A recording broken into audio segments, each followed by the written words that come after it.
Hello everyone. In this video, I will show you how can you download duplicate cleaner on your computer. So for downloading that, press on Window key and then open Microsoft Store. So here you can see Microsoft Store is launching.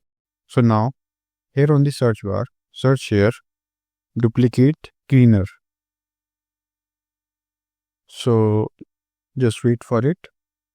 So here you can see duplicate cleaners are showing. So here you can see there are multiple duplicate cleaners. You can download this one.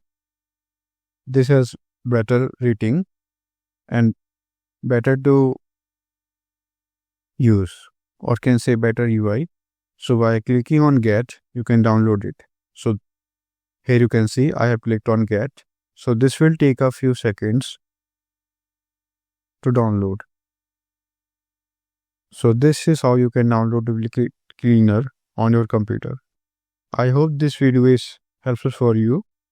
If you found this video helpful, please do like, share and subscribe, and thanks for watching.